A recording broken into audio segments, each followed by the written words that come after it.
चांगल्यामध्ये interest नव्हताच आणि माझ्याशी कालच ती बोलत होती फोनवरती की माझी आज फ्लाईट अजित पवारांची आहे आणि ती बरेच वेळेस ती जात असते अजित पवारांसोबत.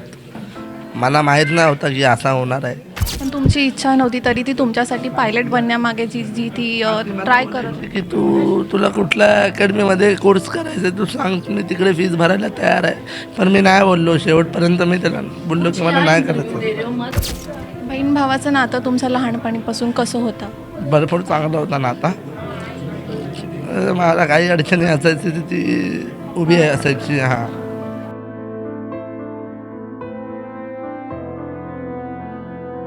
पिंकी माळी ज्यांचे बंधू आज आपल्यासोबत उपस्थित आहेत.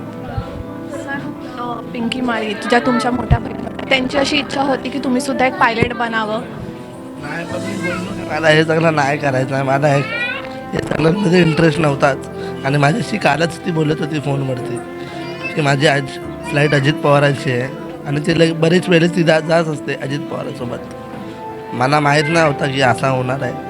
मला सकाळी माझ्या मित्राने कळवलं की असा तसा झाला, तुझी बहीण ती फ्लाईटमध्ये आहे का.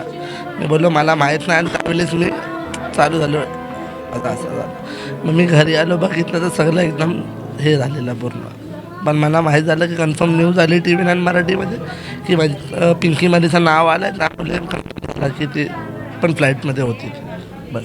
बहीण भावाचं नातं तुमचं लहानपणीपासून कसं होतं? भरपूर चांगला होता नाता.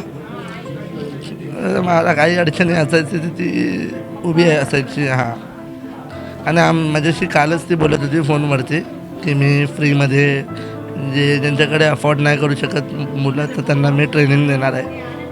मी बोललो बरं तू काम करते आणि असं झालं ते मला माहीत नव्हतं. बस. पण तुमची इच्छा नव्हती तरी ती तुमच्यासाठी पायलट बनण्यामागे जी ती ट्राय करत होती. की तुला कुठल्या अकॅडमीमध्ये कोर्स करायचा आहे तू सांग, मी तिकडे फीस भरायला तयार आहे. पण मी नाही बोललो, शेवटपर्यंत मी त्याला बोललो की मला नाही करायचं. मत दो तुम लोग, चलो यार, ये टाइम है क्या इंटरव्यू देने का. चल. साऊथ मुंबई विभागातील घडामोडी जाणून घेण्यासाठी साऊथ मुंबई न्यूज चॅनलला लाईक, फॉलो, शेअर आणि सबस्क्राईब करा आणि बेल आयकॉनवर क्लिक करून ऑल करायला विसरू नका.